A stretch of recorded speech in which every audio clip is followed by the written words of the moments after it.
Hello and welcome to Minira TV. My name is Zainab Sanni. I have with me today Diwura Oladepo.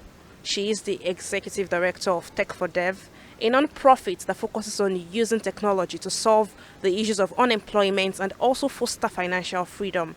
She is an alumnus of Yale University and also serves on the Executive Board of Lagos Business School Alumni Association.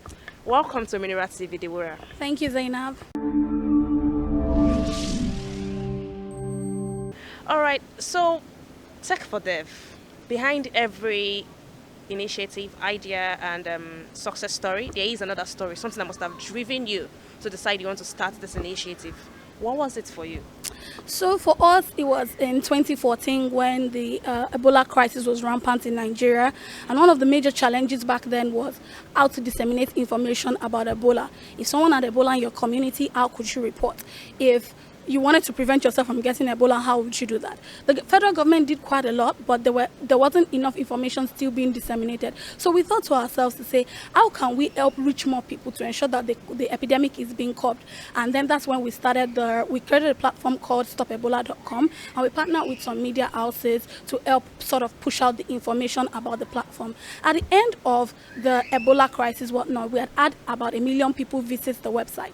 And for us, we said to ourselves to say, if there were people who were just like us during the Ebola crisis, who were also creating platforms and being able to disseminate information, the information would have been able to reach a lot more people faster. And then we decided that we were going to start out Tech4Dev for people in general who wanted to grow a career in technology, who wanted to know how to use technology and grow a career in technology, be it via getting a job or be it via entrepreneurship, or maybe perhaps if you want to go study STEM at a more advanced level. How is your initiative? How is Tech4Dev very important to entrepreneurship in Nigeria? Putting in context the economic reality of doing business in this country. Why is it important? How are you solving challenges that entrepreneurs face in the country? So I won't exactly say that we are directly solving problems that entrepreneurs face. I would say that we are creating entrepreneurs who run tech businesses. So what we do basically, so let me give you an example, is one of our initiatives is called the Women Techsters. And what we do with the Women Techsters is we're bridging the digital divide between men and women in the technology ecosystem, being the fact that if you were in Lagos, for example, and you were to look across technology firms, out of every 10 people that you find within a role in technology, 9 are men, 1 is a woman, right? And if you go to like suburban or like rural areas, it's like 10-0, meaning there are no women in technology. And for us, we started to think about this to say the world has gotten to a point where we're at the 4th industrial revolution, where digital jobs are at the core. Like digital is at the core of every job right now. And then we said to ourselves that if more men were partakers of this 4th industrial revolution, where does it leave the women, right? How can women then continue to partake in the future of work if they are not being carried along from the beginning? So we started a training to teach women digital skills and deep tech skills, and how we did that was we were able to train we were training women within the ages of 16 to 40 to learn how to code. And the outcomes for us basically is 2 to 3 things. 1 is for them to be able to get jobs or start careers in technology.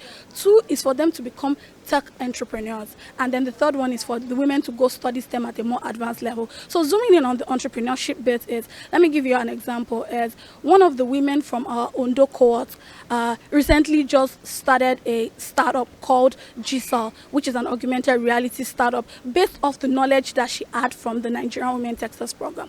And now about 3-4 weeks ago, she got into the Facebook Accelerator program, which sort of like a huge win for us. And we have other women who are across different incubation hubs across the country who are currently incubating on different ideas to become entrepreneurs. Would you agree that Nigerian graduates are not employable? I won't agree per se. I would say that it's access to opportunities that differentiates people. And the educational system as it were right now is not the most hands-on system, right? That tells you that, go learn how to use Microsoft Word or use Microsoft Excel or PowerPoint, or go learn how to manage social media pages. There's none of that being used in schools. The curriculum that they've been using since maybe 1980 something is still what is being used till date, right? And the world has evolved really fast. So if the students are still going through that same curriculum, how do you expect them to come out of school and be employable to organizations that are working in the real world and are competing globally? So it's important to be able to give people access to these opportunities, to these skill sets, and see how they perform. So if they now can access the skill sets and then you assess them and then you say, oh, they're unemployable, then it's justifiable to make that statement at that point, say all resources has been given to them, but regardless, they are not employable. But what I have seen is that with access to these opportunities, the graduates have been able to further go get jobs that they didn't even have the courage to apply for before, because you have requirements like, oh, are you proficient in Microsoft Word? And you analyze yourself, you're like, maybe the only time you ever use Microsoft Word was when you were writing your final year project. So you can't put yourself on a good level of proficiency.